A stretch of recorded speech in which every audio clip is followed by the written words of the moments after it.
எனக்கு கொடுக்கப்பட்ட தலைப்பு நோக்கும் திசையெல்லாம் நாமின்றி வேறில்லை. சோதி விளக்கின் ஒளிச்சுடராய், கவிதை உலகின் கலங்கரை விளக்கமாய் தமிழ் உலகில் தோன்றியவள் பாரதி.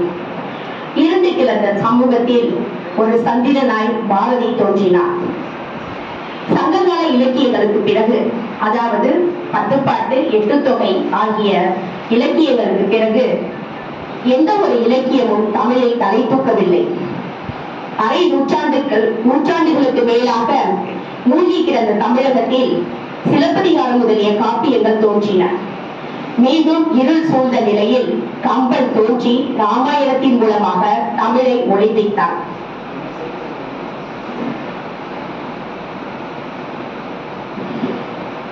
பாரதி நம் மண்ணில் தோன்றிய புதிய கவிஞர். காக்கை குருவி எங்கள் சாதி, நீல் கடலும் மலையில் எங்கள் கூட்டம், நோக்கும் திசையெல்லாம் நாமின்றி வேறில்லை என்கிறார் பாரதி. அதாவது நமக்கு எதிராக வேறொன்று இருந்தால்தான் அச்சம் தோன்றும். எனவே நாம் அச்சம் உணர்வு இல்லாதவர்களாக வாழ வேண்டும் என்கிறார் பாரதி. வானில் பறக்கின்ற புல்லெல்லாம் நான், மண்ணில் திரிகின்ற விலங்கெல்லாம் நான், காணில் வளர்கின்ற மரமெல்லாம் நான், காற்றும் புனலும் கடலும் நானே, விண்ணில் எரிகின்ற மீனெல்லாம் நான், வெட்ட வெளியின் விரிவெல்லாம் நான், நோக்கும் திசையெல்லாம் நாமின்றி வேறில்லை. இவ்வாறாக பாரதி இந்த பாடலானது பாரதி துவத்தையும் கலியுக வீழ்ச்சியையும் நமக்கு காட்டுவதாக கூறப்படுகிறது. பாரதி குழந்தை பருவத்திலேயே குழந்தைகளிடத்தில் உயிர் நேயத்தை வளர்க்க வேண்டும் என்கிறார்.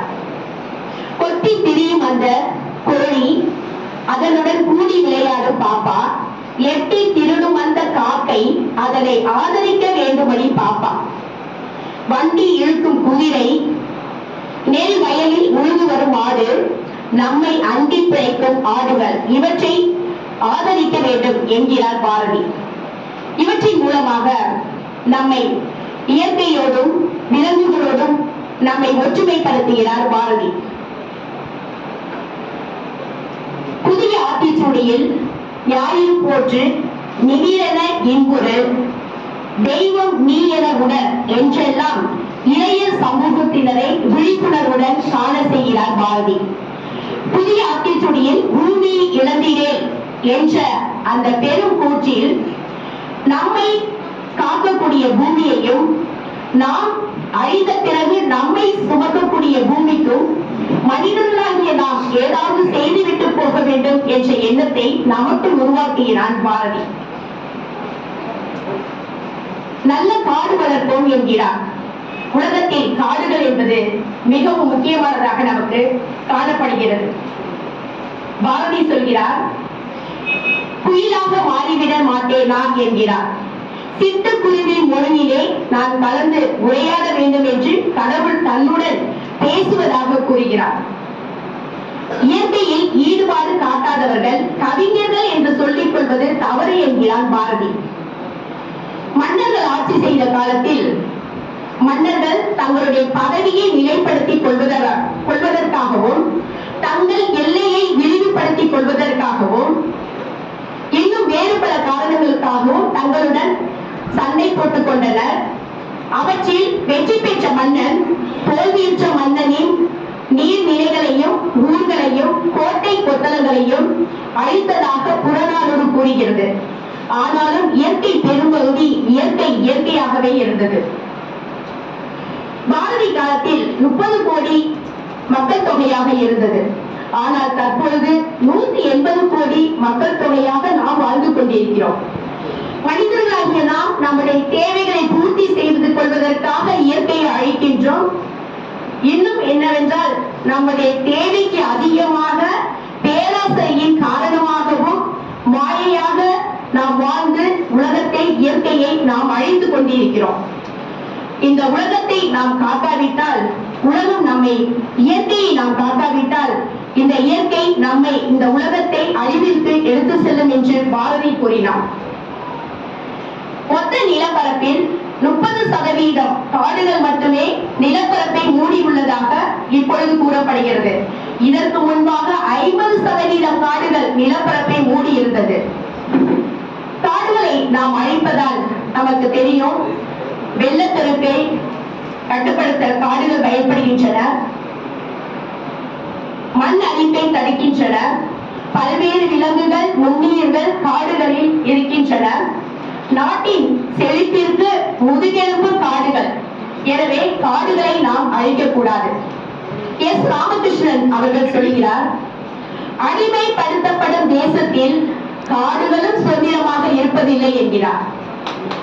காடுகள் சுதந்திரமாக இல்லாவிட்டால் நமக்கு வேண்டிய எந்த நன்மைகளையும் செய்யாது.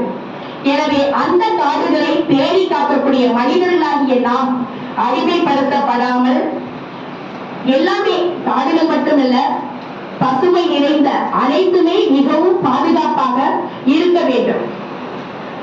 அடுத்தது விலங்குகள் அழிவு நம்ம பார்க்கிறோம். விலங்குகள் காலமாற்றத்தின் சூழலால் விலங்குகள் அழிக்கப்படுகின்றன.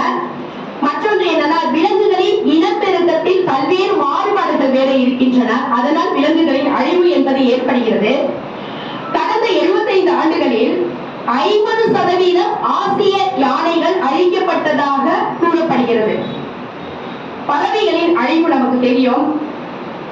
ஏன்னா கிராமங்கள் எல்லாவற்றையுமே நகர்மயமாக்கிட்டோம். அதனால் இயற்கை என்பது, மரங்கள் என்பது இல்லாதனால் பறவைகள் என்பது அழிந்து கொண்டிருக்கிறது. அடுத்தது பறவைகளை வேட்டையாடுறாங்க. அடுத்தது ரசாயன மாற்றங்களினால் பறவைகள் குறைகின்றன, அழிக்கப்படுகின்றன. பூச்சி மருந்துகள், புல்வெளிகள் இல்ல, நீர்நிலைகள் இல்ல, அதனால் பறவைகள் அழிக்கப்படுகின்றன.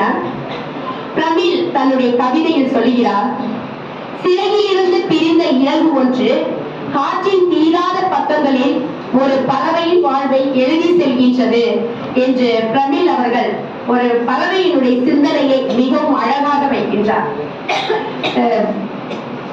நெல்லை ஜெயந்தா அவர்கள் சொல்கிறார்கள், பாரதி வாழவே இல்லை என்கிறது பொருளாதாரம், பாரதி சாகவே இல்லை என்கிறது சரித்திரம். எனவே எத்தனை நூற்றாண்டுகள் ஆனாலும் சாகாத நம் பாரதியின் சரித்திரத்தை நாம் அனைவரும் இயற்கையை பாதுகாத்து நாம் அனைவரும் ஒன்றாக வாழ்ந்து உலகின் தலை முதல் மகன் முதல் அடித்தட்ட மக்கள் வரை அனைவரும் இயற்கையை பாதுகாப்பது நாமின்றி இந்த உலகத்தில் வேறு யாராலும் முடியாது. இந்த கொள்கையை நாம் அனைவரும் பின்பற்றுவோம். நன்றி, வணக்கம்.